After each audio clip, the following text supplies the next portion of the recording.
Hello friends. Karpoori Thakur एक ऐसा नाम जिसकी कहानी किसी भी इंसान को अंदर से उठाकर खड़ा कर देगी। अरे उसके अंदर मोटिवेशन की आग भर देगी। इसीलिए वीडियो लेक्चर पूरा देखिए। अरे कसम से गारंटी है कुछ नया कुछ हटकर लेकर ही जाओगे। कर्पूरी ठाकुर का जन्म देश के आजाद होने से पहले सन 1924 में हुआ। उनका जन्म बिहार के समस्तीपुर जिले के पितौजिया गांव में हुआ। वे अति पिछड़ी जाति नाई जाति में पैदा हुए। उनके पिताजी खेती का काम करते थे। उनके पिताजी खेती का काम करते थे, पेशे से नाई थे, यानी बाल काटने का काम करते थे। अरे ये बात है अंग्रेजों के जमाने की। कर्पूरी ठाकुर का पूरा बचपन पूरी जवानी घनघोर गरीबी में बीती। अरे उनके घर पे इतनी गरीबी थी कि वे 7 किलोमीटर पैदल चलकर, वो भी नंगे पैर चलकर, 7 किलोमीटर नंगे पैर चलकर डेली स्कूल जाते थे। अपने पूरे स्कूल की पढ़ाई इन्होंने इसी तरह की। अरे अंग्रेजों के जमाने की बात है। उस वक्त देश में बहुत गरीबी थी क्योंकि अंग्रेजों ने भारत को बहुत लूटा था। अरे इतना लूटा था कि गांव गांव के कुछ गरीब ऐसे थे जो भूखमरी से मर रहे थे। कर्पूरी ठाकुर के घर पर भी इतनी गरीबी थी कि स्कूल जाने से पहले किसी दिन उनको खाना मिलता तो किसी दिन खाना नहीं मिलता। अरे रात को भी कभी कभी उन्हें भूखा सोना पड़ता। लेकिन कर्पूरी ठाकुर ने आजादी के वक्त अंग्रेजों से संघर्ष भी किया, लड़ाई भी लड़ी। अरे करो या मरो आंदोलन में बढ़ चढ़कर हिस्सा लिया, भाग लिया, संघर्ष किया। इसीलिए उन्हें 2 साल की सजा भी हुई। लेकिन कर्पूरी ठाकुर के अंदर पढ़ाई करने की इतनी लगन थी, इतनी गहरी लगन थी कि उस जमाने में, अंग्रेजों के जमाने में, उन्होंने 2nd क्लास मैट्रिक पास की और आगे चलकर कॉलेज की पढ़ाई भी पूरी की। कर्पूरी ठाकुर ने अपने बचपन में आर्थिक और सामाजिक भेदभाव को बहुत झेला था। इसीलिए वे जिंदगी की आखिरी सांस तक वंचितों, पिछड़ी जाति और गरीबों के लिए लड़ते रहे। कर्पूरी ठाकुर ने अपने आप को बिहार की आम जनता के लिए, गरीबों के लिए समर्पित कर दिया था। दिन रात सिर्फ और सिर्फ वो गरीबों और वंचितों की सेवा करते थे। कर्पूरी ठाकुर बिहार की जनता के लिए, गरीब जनता के लिए, पूरे बिहार के लिए हीरो बन चुके थे। इसीलिए उस वक्त कांग्रेस जैसी मजबूत पार्टी के सामने भी वे कभी विधानसभा चुनाव हारे ही नहीं। 1950 के दशक की बात है। कर्पूरी ठाकुर ने गरीबी और अमीरी की खाई को कम करने के लिए, गरीब किसान और अमीर किसान की खाई को कम करने के लिए उन्होंने 60 बीघा जमीन हासिल की। उसके लिए आंदोलन किया, 60 बीघा जमीन हासिल की और ये 60 बीघा जमीन गरीब किसानों में बांट दी। अगर आजकल का नेता होता तो 60 बीघा जमीन सबसे पहले खुद ही खा जाता। अरे उसका कुछ पता ही नहीं चलता।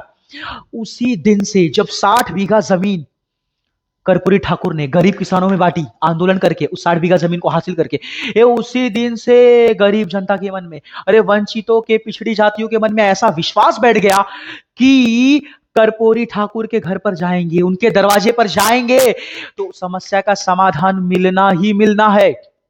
कर्पूरी ठाकुर 2 बार बिहार के मुख्यमंत्री बने।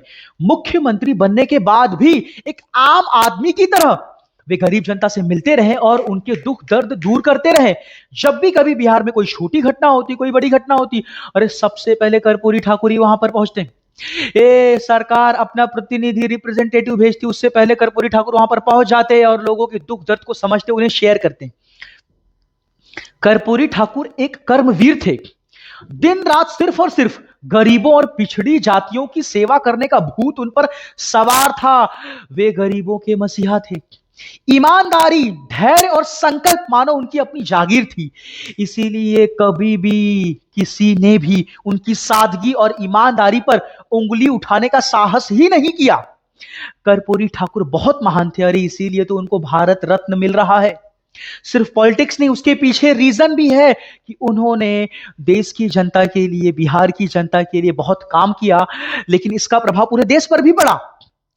कर्पूरी ठाकुर के भाषण को सुनने के लिए, उन्हें देखने के लिए बिहार की पूरी जनता उमड़ पड़ती थी।